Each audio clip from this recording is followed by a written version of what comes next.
All right, welcome to Chemically Imbalanced. I'm your host, Brendan Maloney. This is my roommate and good friend, Cameron. Hello, howdy. Yeah, so this is my first guest for the podcast. Pretty chuffed. It's kind of weird, like looking at the screen and just seeing your face there. Two people, Yeah, it's hard to concentrate. And my voice sounds fucking awful when it's recorded, so Yeah. looking forward to this, man. Thanks for doing this for me, man. Yeah, I appreciate it. You're welcome.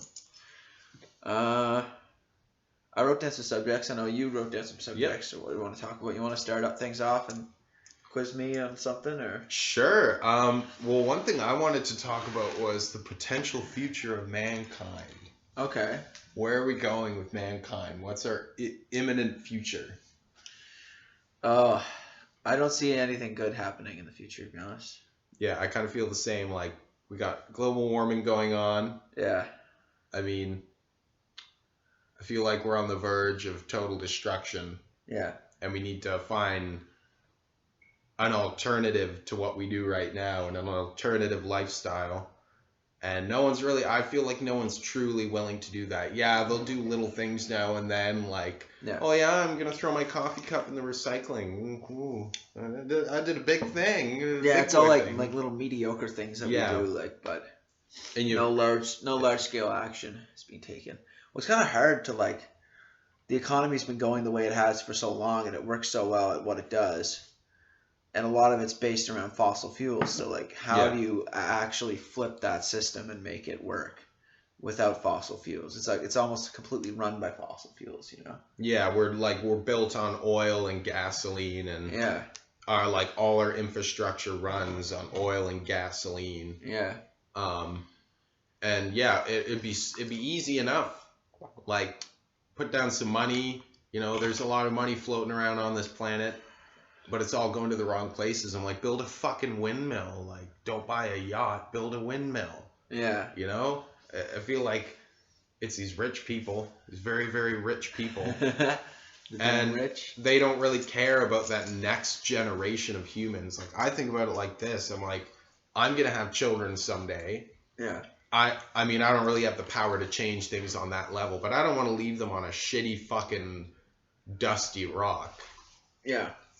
And it's these very, very rich people who have the money, the power, and the kind of industry to make real changes, but they don't care. I remember I heard something that there are a lot of Republicans who think, apparently it says somewhere in the Bible, this is paraphrasing, it says that basically God gave us this planet and everything on it so we can do with it what we want.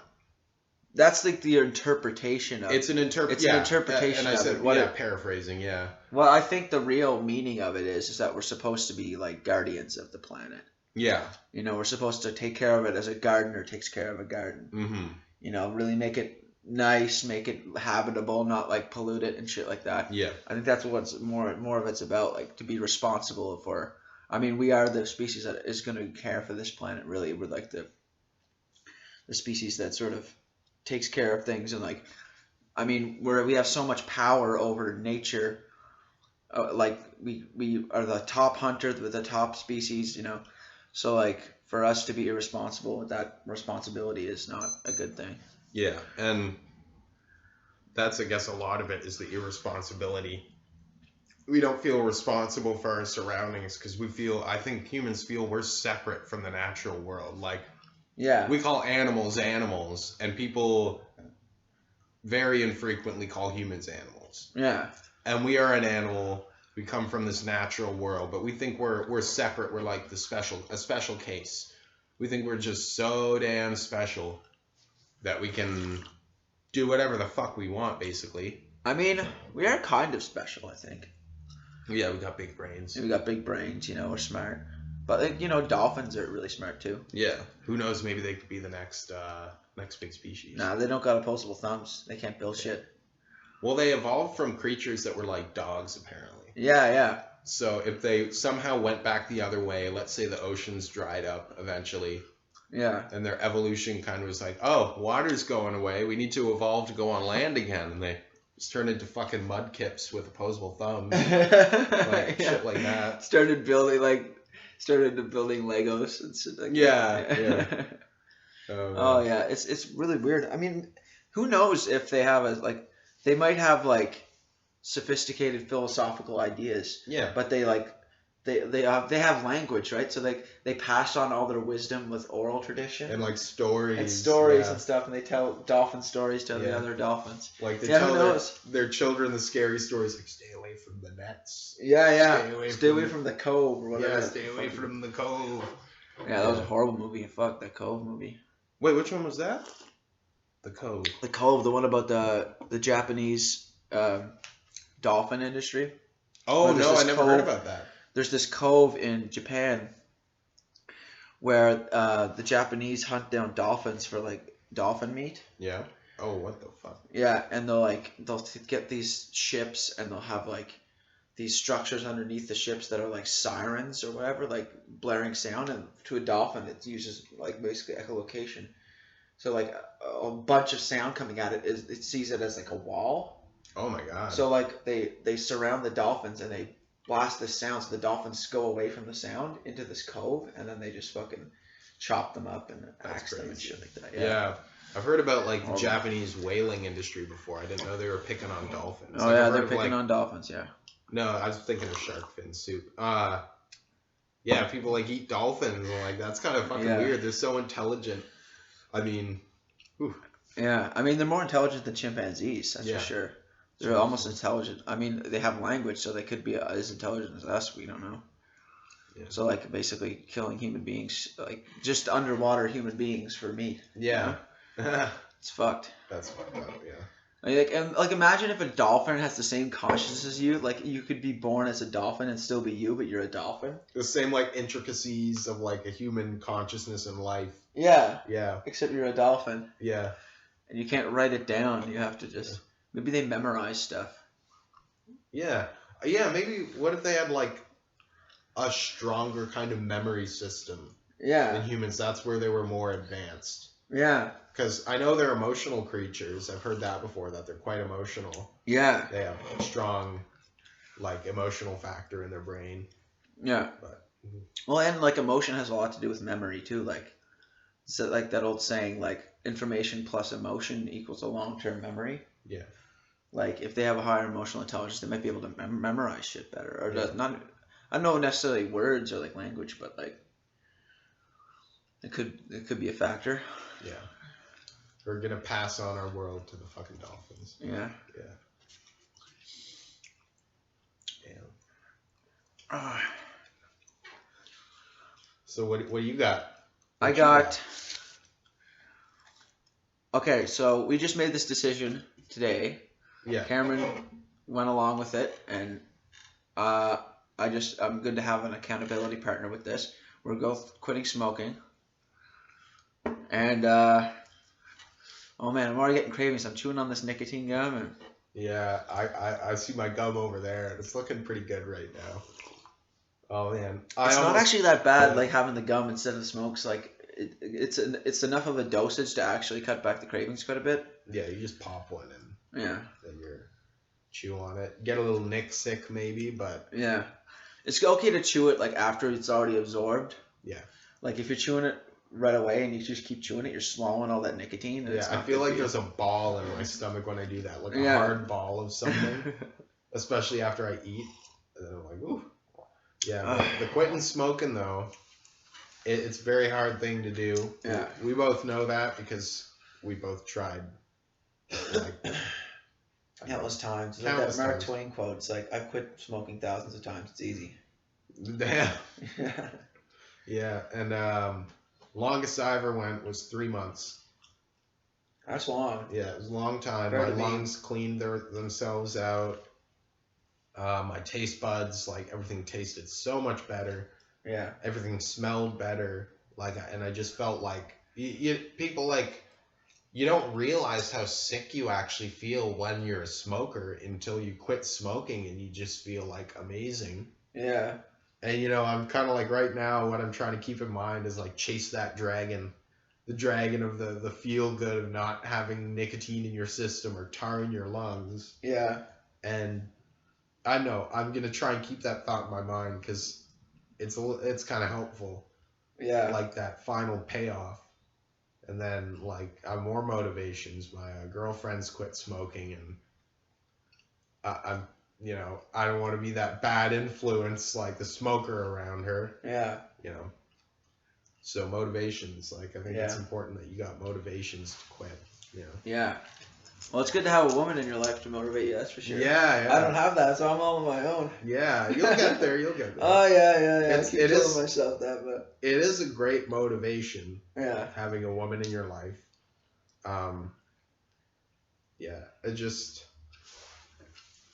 fucking. It's like people say it's harder to quit than heroin. Yeah. Yeah. Women or smoking? Both. Yeah. I don't know. Did you want to bring it to like relationships a bit? Yeah, sure. Yeah, we can talk Yeah. about relationships. So I have literally no experience with relationships. I've never really been in a relationship. I'm 25, so it's probably about time that I start getting into one. But I don't know. I don't know if I want to play the field or get in a relationship. Like my heart goes, I kind of want someone to like be like that soulmate type thing, like It's the best feeling. It's Yeah. a lot more satisfying than sowing your wild oats or yeah, whatever you call like it. bachelor lifestyle, Yeah, fucking just, like, sleeping around and all that. Smashing and passing. Shit. Yeah. Like I remember when I was younger, I had friends who would say like, "Oh, just smash and pass her." And I'm just like, ugh, that's just fucking like gross. Like it feels gross. I'm just like, I'm gonna fuck this thing and just throw it in a dumpster. Yeah, Like it's like the ultimate object view. They're like literally a condom or something. You just fuck them. yeah, just a walking condom. Yeah, you dump your load and then you throw it in the trash. Oh, I just like, I mean, you're saying you're 25. Yeah. You have no experience. I mean, people put a lot of stock in like,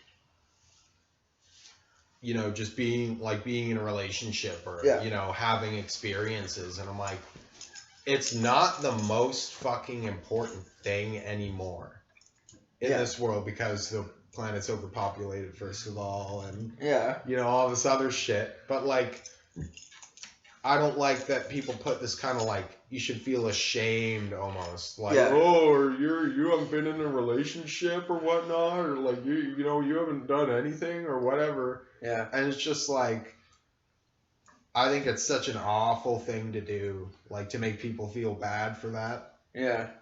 And yeah, relationships are great, but people put a lot of stock in it. Yeah. And I'm like, you gotta have a little sense of you. You gotta have a little me.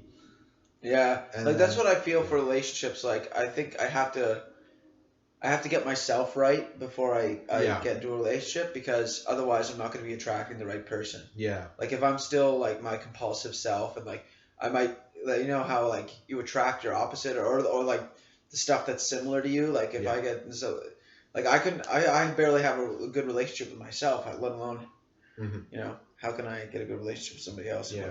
And that's dysfunctional. actually, that makes me remember something. This is something I kind of came up with. I think the only like real secret to getting women, it's not outwardly about the women themselves. Yeah. That's not what it's about. Like, the whole dating game, pickup game shit. Yeah. I think it's self-care and self-confidence. Yeah. Not overconfidence, like have an understanding of who you are. Yeah. And that can help you find like how confident you should be. Not talking about like, oh, she's out like of a league, confidence that's like, rooted in self-knowledge. Yeah, self-knowledge. Like, yeah. Me, when I kind of finally had my comeuppance of like getting confident with that and actually, making progress. Yeah. I knew, I was like, there's no point in being super confident and asking her out. Because like, I know based on what I know about myself that it wouldn't work. You didn't ask her out? Yeah, like this has happened in the past. Oh. I've just seen girls and I'm like, oh yeah, I like her, blah, blah, blah, and whatever. But you didn't ask them out? But I didn't ask them out because I'm just like, well, first of all, how do you know it wouldn't work if you didn't try it? Fucking true, man. Yeah. Fucking Morty's mind blowers. That's what I'm thinking of, like, I just want to. I want to just like master my like approach to fear because I have a lot of fear with like not relationships. Like once I get in them, I'll be like happy, You but like get just the comfortable. approach. You know what I Yeah. mean? Like seeing a beautiful girl and like actually going, oh, you know what? I'm gonna go talk to her or whatever, Yeah. and just like break conversation. Hey, I'd like to take you out for coffee or whatever. It'd be nice. And even if I get rejected, like I could like buttress myself against that by just asking constantly and like not feel shame over being rejected. Yeah. It's part of the one of the big fears I have is just rejection in general and just getting used to the fact because I don't think we're like guys have the biological ability to like basically impregnate every single Yeah. woman they meet, but you're not supposed to have sex with every single woman you meet. Like Yeah. most of them That are would not gonna. ruin the gene pool. Yeah, yeah. Like that's one of the reasons why like people have become so great is that women have selected like men to be great. Like they select from like the higher Yeah. ability men out of the group, and then Yeah. that's why we have such strong Strong now. people. But now it's like, I think we're devolving though. Why the soy boys? Yeah, the soy boys. Oh no! Why the soy boys? Oh man. Yeah. I think soy boys. Soy boy. My brother taught me that word. Yeah, Those yeah. words, yeah. Yeah. I don't know. It's just like. What do you think of the whole soy boy thing? Do you think it's real? Soy makes you. Oh, what is estrogenetic? that actually what it is? Well, it's like I thought it was just a term for like a kind of emasculine male. it's also that. But then But there's an actual the science. reason why they use soy is because soy, like overconsumption of soy, can like increase your estrogen levels and shit like that. What the fuck? Yeah, it like fucks with your hormones. Like soy has like That's it fucks with weird. your hormone levels. Maybe that's why like soy's and everything. Maybe there's like a cuckold conspiracy. That's why like vegans are considered effeminate. Like if you're Yeah. a man, because they like in order to compensate for their lack of protein, they have to eat a lot of soy, so it increases their estrogen levels, and they get more bitchy and catty and all that shit. Yeah. Widening their hips and becoming slender. Yeah, I could give you man tits apparently. Yeah. Eventually. Man tits. Man tits. Titties. Mitts. Mitts, yeah. Yeah. I don't know, like honestly that sounds very like a conspiracy. Like a crazy conspiracy. Yeah? Well, there's science behind it. Oh, there's but- actual okay, so there's actual research. Yeah, yeah. Okay, that's interesting. I mean, it came from like one article back in whenever, but like, I'm pretty sure the science is pretty well founded. I'm not sure how much it raises your estrogen levels. It might be such like a small degree that it doesn't really matter. Yeah. But it's known that eating like steak, for example, or eggs actually increases your testosterone because there's cholesterol in it, and cholesterol helps to produce hormones. That's So why, like, if you're a man and you eat like good cholesterol that's in like meat or in fish or in eggs, that increases your testosterone levels. that's why Ron Swanson is so manly. Exactly. Yeah. Ron Swanson eats a lot of steak. That's really interesting though. Yeah. I don't know. Here's the thing though, like this whole, soy boy and like men being emasculate or, a little feminine, like in this day and age it's not so much like it doesn't matter anymore. I don't think that's true. Well, like I there's think someone out there for everyone. There's so many people on this planet now. That's like oh. you could be a total degenerate. Well, like numerically speaking, there's someone out there for everyone. But like the people that like we're attracted to like share us like common characteristics. You know what I mean? That's true. Well, like me and Carrie barely share any characteristics except like a common background. Well, that's true, but like you're also attracted to her. Yeah. Okay. Like obviously. Yeah. So like, but like when I think of like women I'm attracted to, it's like very like for the most part it's physical. Mm-hmm. But like for me to get to know a woman and then actually wonder if I also like her for the intellectual stuff, that would be the decision maker into making me actually date her. And that actually reminds me of something. My sister said this to me once, and I actually thought it was very true. And it kind of went against what I believed at the time because I was trying to be all like artsy or whatever. Yeah. And she said she thinks there has to be some degree of physical attraction in a relationship. Oh yeah. Especially initially. Like when I saw like the girl I'm with now, when I first saw her, the first thing I thought was she's physically attractive. Yeah. Because I didn't know shit about her. I hadn't said a word to her. Yeah. And then, like, of course, things worked out because I talked to her and got to know her personality. I'm like, wow, she's also attractive on the inside. Yeah. I'm like, what could be better? Like, that's a complete human. Yeah. That, like, you want to be with. And, Yeah. yeah, it just... I thought that was really... That was kind of an eye-opening thing my sister said. Yeah. And it's like the body and mind both have to be attractive. yeah, You know because what I we, mean? like... You can't fall in love with someone you're not also physically attracted to. Yeah. There has to be an element to that, because a lot of it's, I mean, we are like ultimately biological creatures, so there's an element to it. And I don't think, like, how much of like the spirit idea and like the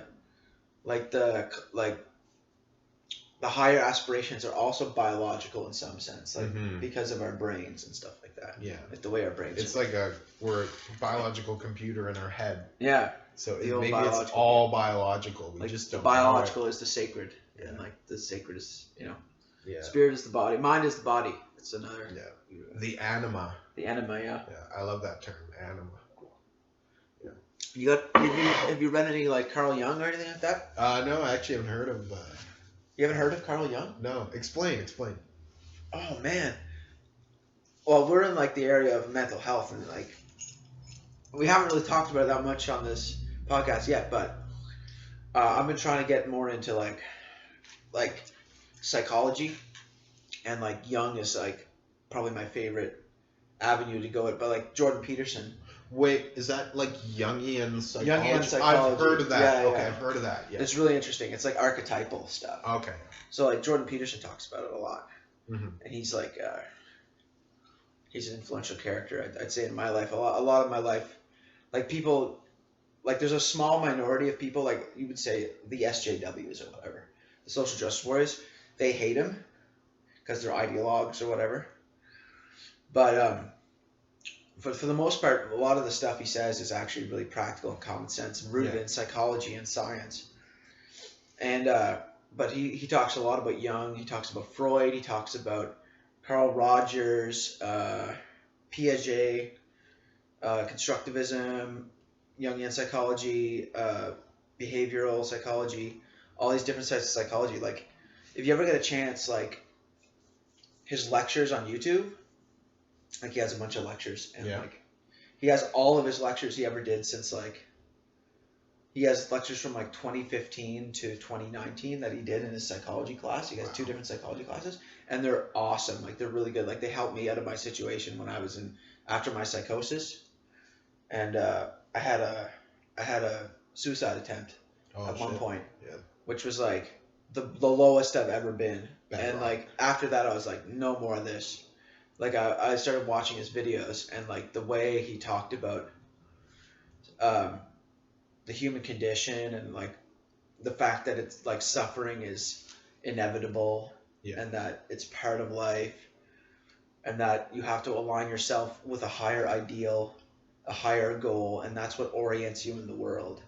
Like, if you have a higher purpose, it orients you to be productive, like member either of society or like and happy in yourself, because you're pursuing something meaningful. Like, one of his rules in his book, I read his book. I have his book at home. I think I'm going to bring it over once I go back to Cape Breton. But it's like, do what is meaningful, not what is expedient. Oh. So like, rather than short-term pleasure over, choose long-term pleasure or like meaningfulness, long-term goals, long-term aspirations, like deeper meaning. Like writing a book. Exactly. Like writing a book, finding your passion, doing that every day, or at least putting some effort towards that every day if you can't. And like, also like the humility of the fact that you're going to be doing what you don't necessarily enjoy for a long time before you can make your life's passion, your life's work, because you're going to have to use all your free time to do that. Like for me, I'm going to be working full time come January, and I kind of want to like spend the mornings, like get up early every single morning and write for like 3 hours before I go to work. And then maybe on my off time, I'll try to memorize my comedy routines as much as I can. and then go to the comedy clubs and like in my Yeah. spare time and just hang out with comics and stuff like that. And All work and no play makes Jack a dull boy. exactly, You gotta. exactly, yeah. And also have time for exercise. It's hard, man. Like, but when I think about it, like I've been reading, I've been like researching some stuff on like sleep, like how like sleep is actually more important than diet because like the idea is that like you can go like 20 days without food or like 30 days without food or maybe even 40 without food, but you can only go 6 days without sleep before like maybe I heard it was 3. Oh, apparently it's 6. Oh, like, wow. It's a little bit longer, but like it like fucks your brain, right? Yeah. So by that calibration, like sleep is more important than diet. But one of the things that they said is you don't actually need like 8 to 9 hours of sleep a night. It's like your biological clock can function well so long as you fit like for your like genetic profile. If you're like a night owl, like I'm a night owl, like a good schedule for me would be either sleeping at 11 and waking up at 5, so I get 6 hours, or going to bed at 12 and waking up at 6, and that would be like a good routine. If I'm going to work at like 10, let's say, in the morning, which would be likely, or probably 9, then I could get up at 6, write for like 2.5 hours, and then get ready for work. Yeah. So I could, and then I'm off at 5, so I could go to the comedy club, stuff like that. Like, and we just started this routine today, right? We started this routine. Woke up early, 6. woke up at 6, both got some writing done. You got a little bit done, you were struggling a bit. I wasn't struggling as much, but I was also taking notes at the same time from a book about comedy writing and doing some exercises, so it helped me with the discipline a little bit. Yeah, and I'm just sitting there like just trying with your to own produce. Thoughts. Yeah, just with your own like thoughts and stuff. Yeah. Literally, it's like trying to birth a baby. Yeah. It's just come on, come out. Yeah. It's fucking hard, man. Yeah.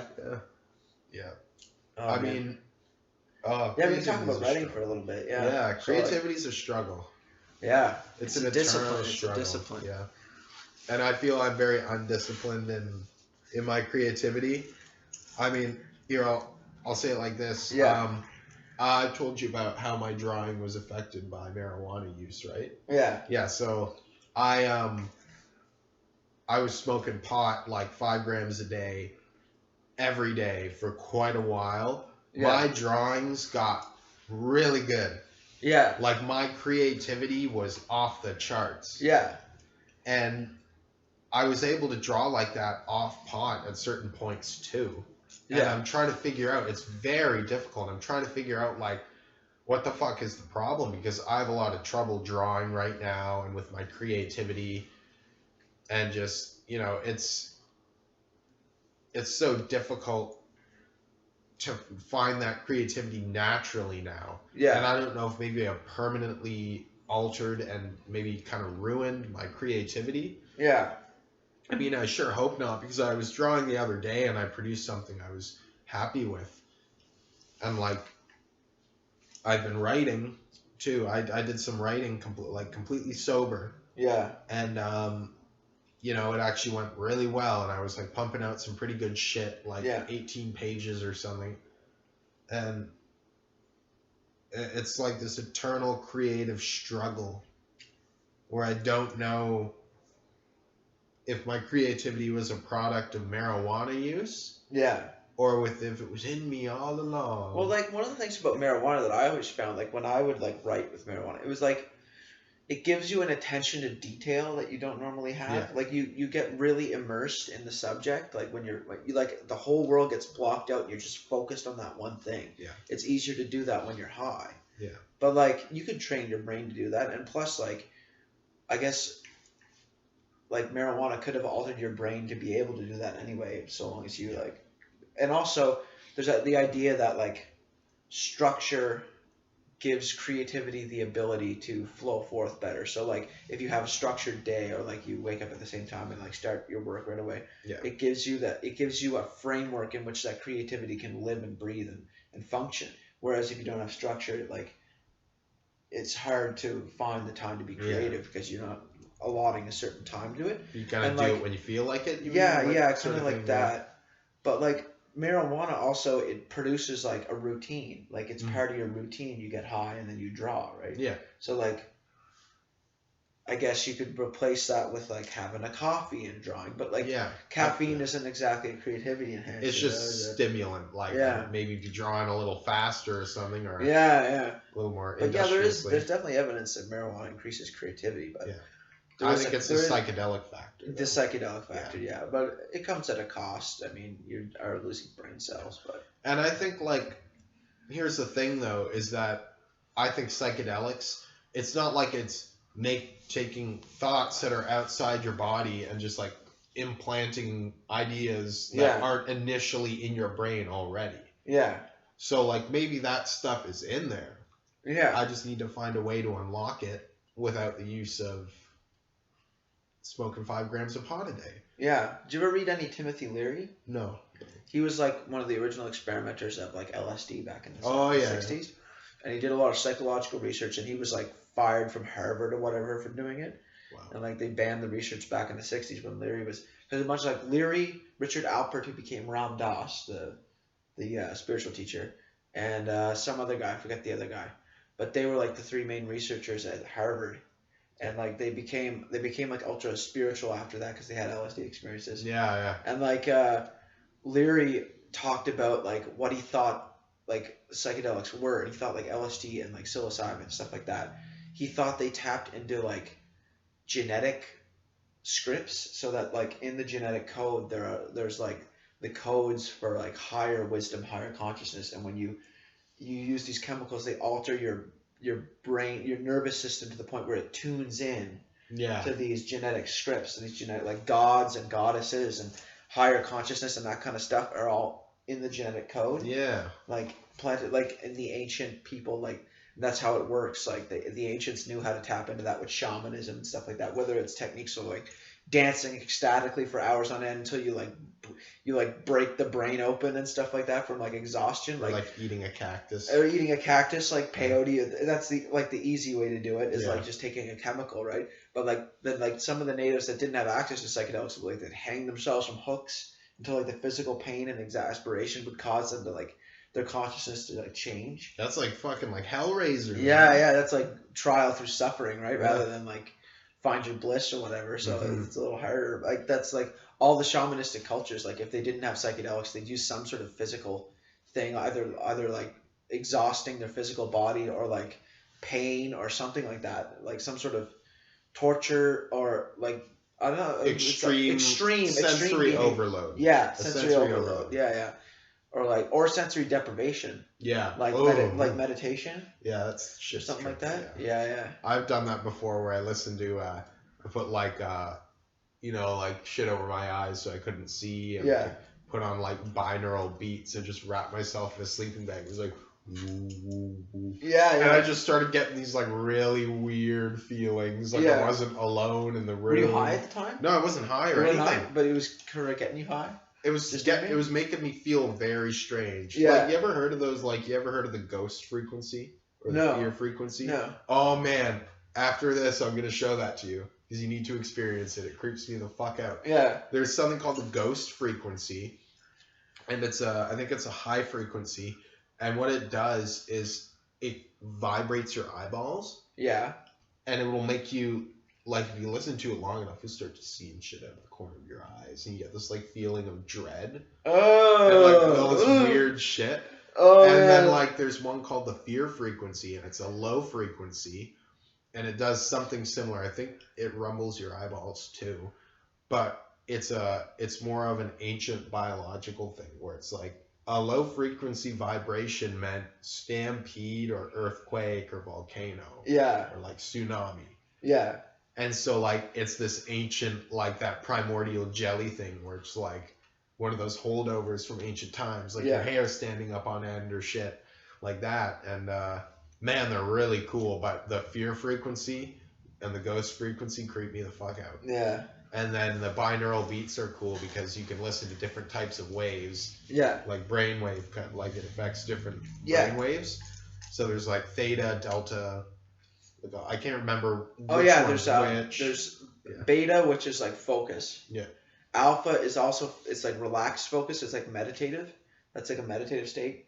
Or there's theta. Theta is like dreams or sometimes meditative states, That depending was on my what you favorite get. one. Was the theta. Theta is Yeah. like creativity too. That's when you get creativity. And like apparently when we're children, like before the age of 7, we're almost always in theta state. It's also the state of hypnosis. That's why you get most of your learning when you're a kid, because you're learning by hypnotic suggestion, by just absorbing Yeah. everything from the environment. And then there's delta, which is deep sleep. There's like also like epsilon, which is like super deep, like really rare states of consciousness, or like epsilon, like super deep. I'm gonna go listen to some Epsilon waves. Yeah. Yeah. Like super deep. And then there's another one that's higher than beta, like a higher frequency than beta. Beta's the highest one. Delta's the lowest in the 4. And then there's the solfeggio frequencies. If you're I've heard of that. yeah. Like the 528 hertz is like the love frequency, or like the healing frequency, which like also apparently, like according to some people, it opens your third eye or whatever. Yeah. Your chakra. Your chakra, your I forget what they call it, the third eye chakra. The Bindi. Bindi, yeah, I think so, yeah. And then there's 432 hertz, which is like, they say it's like genetic healing or something like that. And I listened to them like before when I was like in the other apartment when I was first in Halifax. I was listening to that a lot, and like that was after my LSD trip. Yeah. I was like got super into solfeggio frequencies and stuff like that. Spirituality and shit. Yeah, I got really into mystical stuff, and like I've still been into it since then. Yeah. But That only super came out when I was in my psychosis for me. Like Yeah. being into like kind of spiritual, like not exactly spirit science, because I was coming up with my own weird ideas about shit. yeah, Like I wish I could find the notebook I had to show you. yeah, But like I had some interesting ideas, and I was experimenting with essentially my spirituality and yeah, my perception of, you know, where Yeah, science ends and spirituality begins. Yeah. And like, what if they're kind of like one and the same in a way, where like everything is intertwined, and yeah, maybe spirituality could be a science.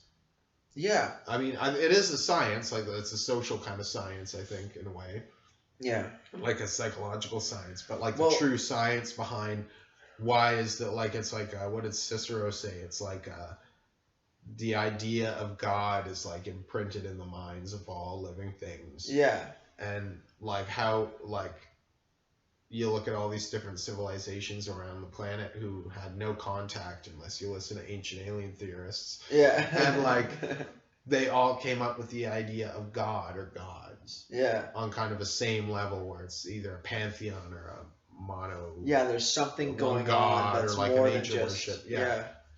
And it's not just like they're like the bright things in the sky. They're like, no, these are the eyes of the gods. Yeah. These are the watchers in the sky, or like some Yeah. trippy shit like that. But, Yeah, like, yeah, yeah, they must have been, and like it's like you were saying, they must have been experimenting with shit, like yeah, oh yeah. for all these sure. drugs, and been like, Like shamanism was like the first religion. It was Yeah. like the religions of ecstasy were like the first ones, like ultimate human experience. Yeah. Like I read a book called Sex, Drugs, and Magic yeah, by Robert Anton Wilson, one of my favorite books that I've ever read. And it goes into like the ancient religions and how they were all like fertility cults. yeah, I've seen You know that. what I mean? Yeah. The big And- booby statues. Yeah, yeah. And they would apparently a lot of the, like especially in the Amazon, or like when they grow food, they would for the agricultural system, they would have group orgies in the field, and apparently they believe that like their sexual energy from their orgies would like make the agriculture fertile. Like it would make things grow better if they had sex in the fields, because they'd be giving life energy to the plants or whatever. Fucking farmers. Yeah, Mhm. fucking farmers. Fucking farmers. Farmers aren't exactly like that nowadays. Nope. No, it's just spread the manure. They just and fuck whatever. their cousins or something. Yeah. Oh man. Just kidding. Sorry. Apologize to any farmers out Yeah, there. we listening. yes. Apologize to farmers. We're just playing. Just joking. Yeah. Oh man. Oh man. So you got another topic for me? Another topic, or did you run out? So we talked about drugs. We Yeah. talked about smoking. How about one of your topics? Do you have any? Yeah, more I topics got to a talk few about? more. Yeah, we got like Um, 20 minutes left, so Yeah. we can go for it. We can go for it longer. Yeah. Sorry. Kind of wanted to talk to you. One of my things was SJWs. I know we touched on that a bit. Yeah. I just like, you know how people love to talk about things they hate? Yeah. I don't hate all social justice warriors. There's certain things that I appreciate in the social justice community, but Oh yeah.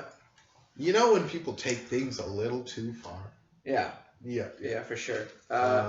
Well, I was in like sort of the hotbed of that because I was going to university, and like the modern university is like the hotbed of like social justice stuff because they have like these soft sciences and like the soft arts where it's like it's not about education, it's about activism. Yeah. Where like they just And teach you to ideology. be, they just teach you to be an activist and conform with the activist ideology and all the shit like that, and like it's infected. Like I know my performance class. I was in my performance class, and they were talking about like feminist theory and shit like that in the performance class. Like, what does this have to do with performance? Like talking about like, you know what I mean? And like, I have nothing against like, I don't know if you're a feminist or whatever. Like, you know, women's rights, woohoo, you know. But like sometimes they just go like absolutely off the wall with the shit, and it's like almost like. Why can't you just be a person? Like, can't you just be like, be you? Like you're like on team women or team man. Like, why can't you be team people? You know?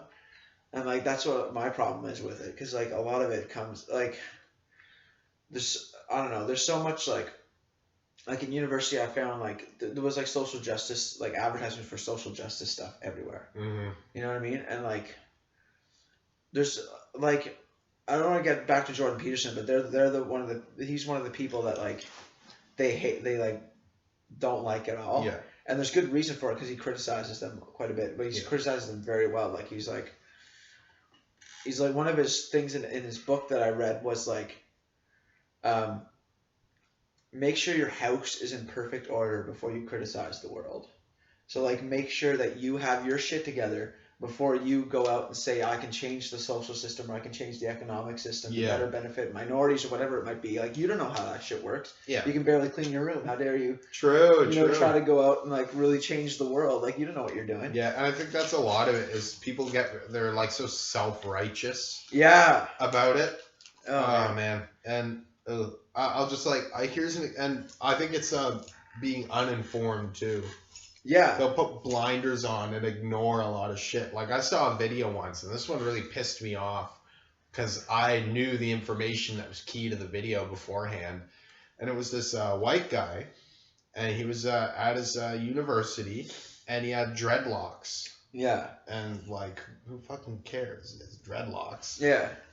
And this woman comes up to him. She's a black woman, and she starts like, you know, going off on him, saying like, "Oh, you can't wear dreadlocks. That's a black culture thing. Blah blah blah blah blah," and like all this stuff. And I'm like, fucking Neanderthals, which were white. Yeah. I mean, pale skinned. They had dreadlocks. Yeah. Vikings had dreadlocks. People who just don't clean their hair have dreadlocks. Yeah. So really it's just a filthy person thing. Yeah. And I don't know, I was just like, she's either misinformed or putting on the blinders. Yeah. And also the thing that pissed me off the video is that they were filming him without his permission. Yeah. I'm like, oh, you're going to violate someone's precious rights. Yeah. Just so you can tell them you're appropriating culture. Cut your fucking hair. It comes back to self-righteousness. Like I find that so annoying, whether it's on the left wing or the right wing. It's just so annoying. Yeah. Like, you can be a little self-righteous every once in a while for the right reasons, but, like, telling me I can't dress up as a samurai. Yeah. And I think I was saying this to you earlier, and I should have saved it for now. Yeah. I'm going to say it again, but, like, we live in a melting pot, and I would love it if we could just appreciate and share each other's cultures. Yeah. Like, for example, my family, we're super into Inuit culture. Yeah. Because my mom grew up in the north, and we're white. I'm like 1/16 native. Yeah. I think like me too. Mi'kmaq or something. Yeah. And then I'm not Inuit in any way. I probably don't have any Inuit blood in me. Yeah. Or sorry, any Inuk blood in me. Yeah. You see, because Inuit is the tribe. Inuk is an Inuit person. Okay. And Inuktitut is the language. Sorry, I just had to get that off my chest. Yeah, and just like, it'd be so much better if we could just share and appreciate. Like, yeah. I mean, I know this is a thing. People say white people don't have any culture. And then I'm just like, well, Norway, Sweden, Germany, Denmark, Yeah. English culture. America does have culture. It's just very different from any other culture on earth. Yeah. And it's very multicultural. Yeah. But it's a melting pot. Yeah. Yeah, and I think we should I think it'd be interesting just to see where culture goes. Like, it'll probably end up like Cowboy Bebop, where it's just like fucking everything's so like culture fused. Yeah. Everything's like a fusion, and I Yeah. know it's like culture evolves. Well, that's what like Yeah. evolves society. It's like people sharing culture, like taking what works from one culture, applying it to the other one, Yeah, and like sharing their values and like finding common ground. yeah, Like if we can't share our cultures, we're not going to really learn yeah, like how to be good people. Like there's like aspects to almost yeah. Like, to a lot of cultures that are valuable. Like some, I would say it's kind of a controversial opinion, but there's like some cultures that like do things. You could say like either more functionally better or like no, that you some can totally respect say that. better than other cultures. Like a cannibalistic culture would be a culture that's not healthy. In Western eyes, you'd say like, no, it's Yeah. wrong to eat people, but it's their culture, It's how they were raised. It's fine. It's what That's Eating their that dead sort or of something, moral like, relativism bullshit that you get like with some people. Like, what you're gonna apply it to cannibals?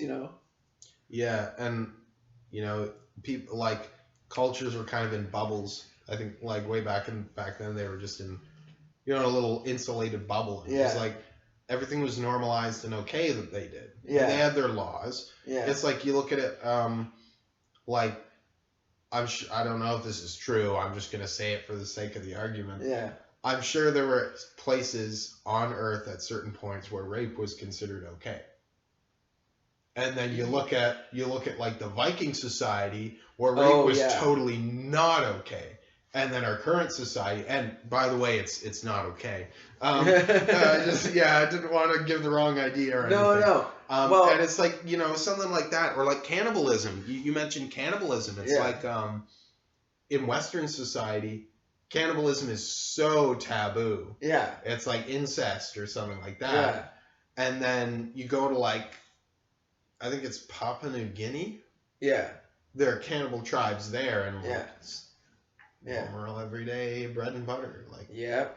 Yeah. literally. Motherfuckers gotta eat. Motherfuckers got to eat other men. Yeah. Yeah, and like I know some of them, they don't hunt people to eat them; they eat their dead Okay. and shit like that. I thought they'd be something like they eat the weakest or something like that, where they go, hey, that might be a good Jerry model. looks tasty. Yeah, Let's eat Jerry. Yeah. Don't be a Jerry. Yeah. Oh man.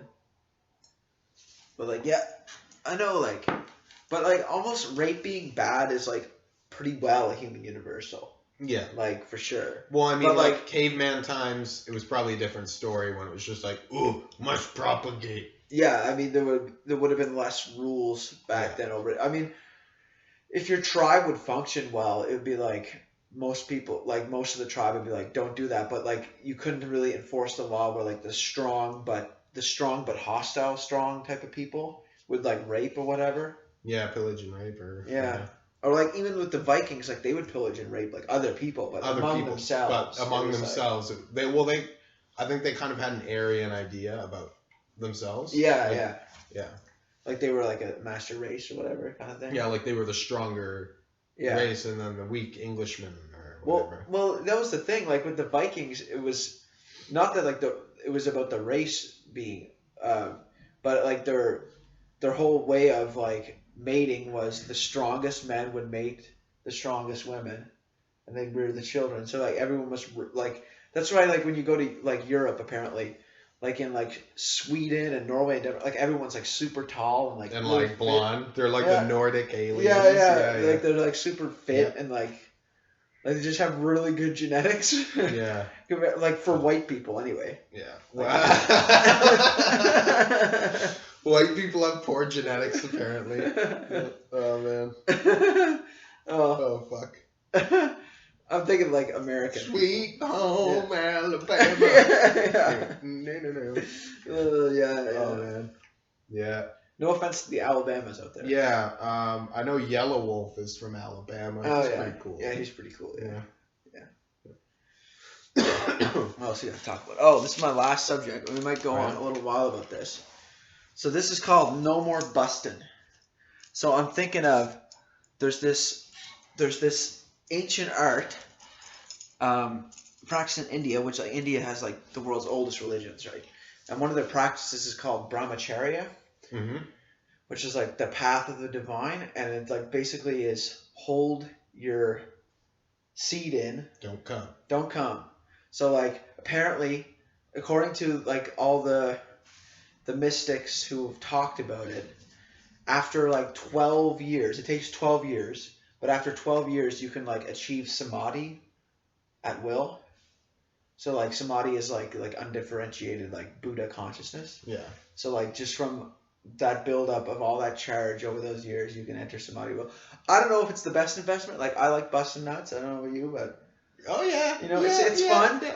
But like samadhi sounds years. pretty cool, but that's a long term investment. You know what I mean? 12 years. 12 years of celibacy. It's not necessarily celibacy though. That's the thing about and it. Self-celibacy. Like you're not gonna be diddling yourself. Well, you can just as long as you don't come. Yeah, exactly. So you're going to be edging yourself for 12 years. Sort of. Yeah. Fuck. Yeah, that's a long time. No, I like they're just knowing me. There's no way I can do that. No way. Like I've experimented with like the no-fap thing, mm-hmm. and like I find there is some truth to the fact that like you definitely lose some energy when you ejaculate. Oh yeah, like, yeah, for sure. Like you feel like depleted afterwards because like all your life energy goes into that load, producing that load, and then you go out and like especially when I'm like going like 2 weeks, like a couple weeks ago, I was going like for 2 weeks, I was like stroking it every second day basically. Yeah. And it was like I was so depleted, like I felt horrible. You feel like especially if you're not used to it or something. Yeah, exactly. Because your body. One of the things that they talk about with brahmacharya is that when you're like constantly ejaculating all the time, your body puts priority over your sexual fluids over anything else. Like because that's your life force. That's what you use to reproduce. It's the most important thing. Yeah. Exactly. So when you're depleting it constantly, your body puts so much investment into reproducing that resource. But if you stop like releasing the load, whatever, it can store that energy and then use it to like quote unquote as the qigong practitioners in China do. They don't like come, but they move the energy through their body, like heal their organs. That's why the Chinese government harvests the organs of qigong practitioners because they have like, the healthiest organs. What the fuck? Yeah, it's fucked up, but fucking like China. Chinese government, man. Yeah, they have execution bans. Yeah. But that was a documentary that was out for a while now. It's like the qigong people are being, the organs are being harvested. Now, I'm going to be quite honest. I've never really understood. I mean, I understand it, but I've never understood the whole no-fap movement. What don't you understand about it?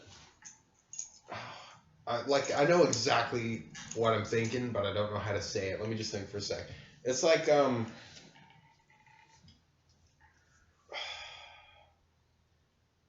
it just doesn't make sense to me why people are so like anti-jerking off. Yeah, I know like there's some people have good like reasons like wanting to achieve a higher state of consciousness if that's possible. I personally don't believe it's possible. Okay. But like, it's okay to believe what you want to believe. Yeah. It might work. I mean, there might be a science to it. I'm not denying it either. Yeah. I'm just saying like I don't know because I'm not willing to not have an orgasm. The main thing about it is like not that they're against jerking off. Like a lot, like some of the people in the community are like, they're fine with actually having relationships with women and like actually ejaculating during sex, so long as you're actually having sex rather than jerking off or whatever. Okay, so yeah. There's like that element to it. The brahmacharya goes further where you actually retain while you're having sex, which is like probably ridiculously difficult. You just have to not have an orgasm, essentially. Yeah, you can still like in the qigong or like the like in tantra and stuff like that. Like they say you can have actual like full body orgasms or whatever, where like you can get like sexual satisfaction. It's just that you're not exiting material out of your loins, and I have yet to experience it. Although I have had some experiences with like kundalini shit when I was high once. Yeah. Where like I could feel the energy moving through my body, and it was orgasmic. Like I felt like, holy shit, like it felt like my like liver was being turned on. Oh damn, Like, liver boner. yeah, like it was weird. That's crazy. Yeah. I was doing like this breathing, and it was moving the energy through my body, and like you could feel like your organs felt like they were being sexually stimulated. It was the weirdest thing ever. But I'm sure it would be much more potent if I was actually with a woman doing that practice, No. you know? Why would you have a prostate orgasm when you could have a pancreal orgasm? Yeah, exactly. Yeah, it make like, yeah. Yeah. I mean, I guess I should try and gather a better understanding about all this. It's just like me being like. Well, some people are self-righteous about it. You know what I mean? That's like, what I think that's like, the people I have a with problem any community. That's what happens. Yeah. Like there's the people that are like morally like superior, like thinking compared to other people. Yeah, and they'll like I'm a no fapper. Yeah. Like peons who fap or who have orgasms. Yeah. And like I remember. I think this is maybe this little thing in my brain that maybe makes me feel this way. It doesn't really correlate, but it's kind of funny. Yeah. I used to work with this guy, and he claimed he was celibate by choice. Yeah. I'm like, fucking bullshit, man. Yeah. You just can't get laid because you're gross. And I mean, like, that doesn't mean he's like ugly or something. It's just your personality is fucking gross, dude. Yeah. And I don't know, maybe that was it. It was just his whole, he was very self-righteous about it. He's like, I haven't had sex in 2 years. And I'm like, Yeah. I mean, okay, like, good for you, I guess. Yeah, most people that actually, like, practice, like, celibacy, like consciously are, like, monks or something like that. Like, they're not self-righteous about it. They're just, like, doing their thing, right? Yeah, and then we also find out these people who are supposed to be celibate are, like, fucking around in secret too. Oh yeah, and they're not following their own that's rules and that's like all also that shit. Yeah. Well, I mean, how many people are actually fit on some psychological sense to be celibate? You know what I mean? Like it's programmed into us to reproduce. You'd have to be asexual for it to really. Yeah. And I know there are people like that out there who are just don't interested have in that sex. psychological or biological thing where they want or need sex, and some people have it really strong where they're nymphomaniacs. To be honest, I'm kind of jealous of them because it would be so much less of a burden of like to just not be interested in sex. You could like get so much more stuff done. Yeah, and like maybe you could find someone and just be with them for their personality and like and you wouldn't even your have best to. Friend. I know. You know the comedian Doug Stanhope. No, he's like that like now because. But he's like sort of like jaded to the point where he's not even interested in sex because he's like fucked so many people he doesn't care anymore. Yeah. And he's like sort of a drunk and all that stuff. He's had his fun. He's had his fun and he's like getting old and he doesn't really care anymore. And he's with his girlfriend. They don't really have sex and he's like fine with it because he's like so like he's like aged. He's aged like 150 years in 40 years. Oh my god! He just lived this like insane life. Yeah. I love that guy. He's like so funny. We should watch one of his specials sometime. Yeah, sure. Yeah, he's like wicked good. Yeah. He's pretty cynical though. Like he's like somewhat nihilistic because he's like but he's really funny, so it works out fine. Yeah. You know what I mean? He could sort of pass off it's not like I don't think it's a good like belief system to have towards life, but it seems to work for him. Yeah. So I don't know if it doesn't fit me personally, but I can really appreciate his comedy because he's a genius. But yeah, so no busting.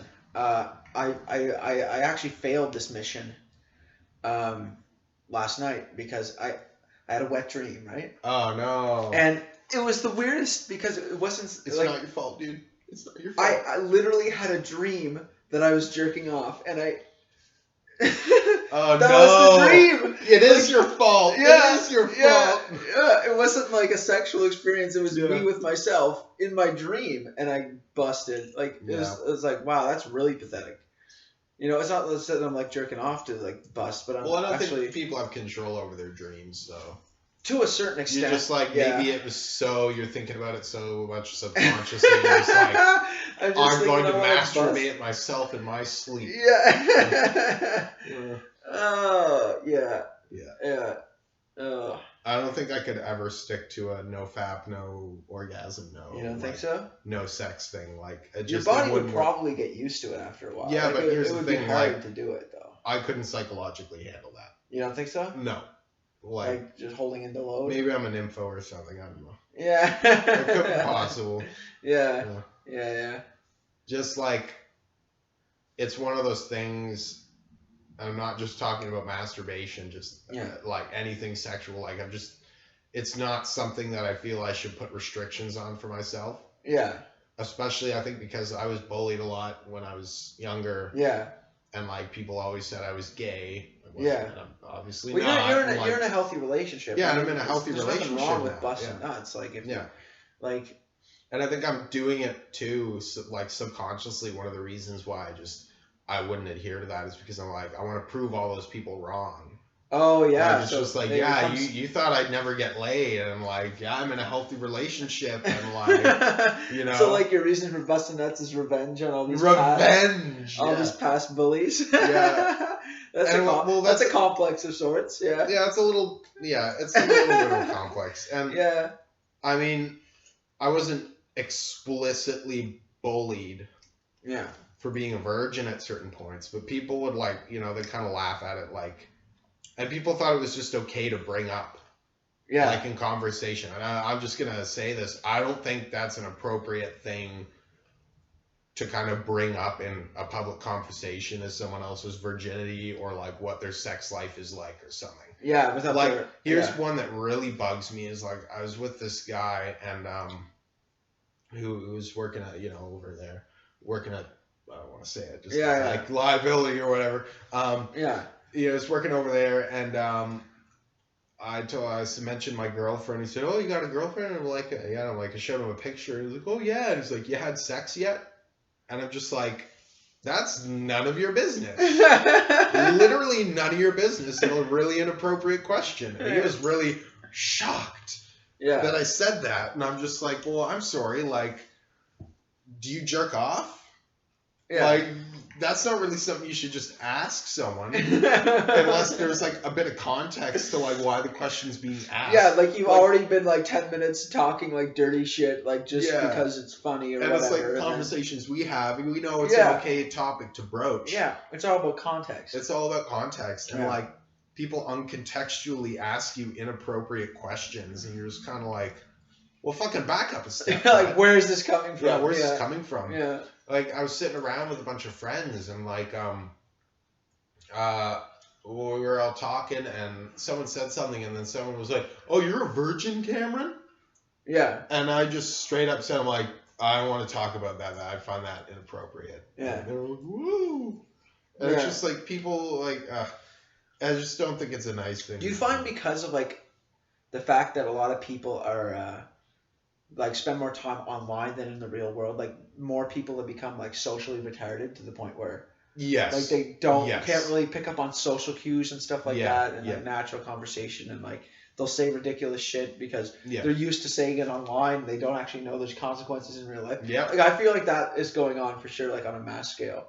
Like there's so many people that are like that. Social degeneration, like not being able to hold your shit. And like ridiculous. Oh man, sometimes I just want to slap people silly for the things they say. Yeah. It's like, I'm like, what the fuck are you thinking, bud? Yeah. Oh man. Yeah. Well, we talked about relationships, talked about smoking, talked about drugs, talked about no more busting. You got any more subjects we can regale before we close this off? It's already an hour and 3 minutes, so we can just pretty well. You're all. Let's see what I got. I got cloning and androids, man. Cloning. I think cloning is wrong. Debate me. Am I supposed to take the opposite side? Not necessarily. You could agree with me. We should. I think as a scientific civilization, we should be able to clone, but just not do it. Yeah. So we should have we should research it and stuff. But at the same time, how would we know how to do it if we didn't do it? Well, we've done it.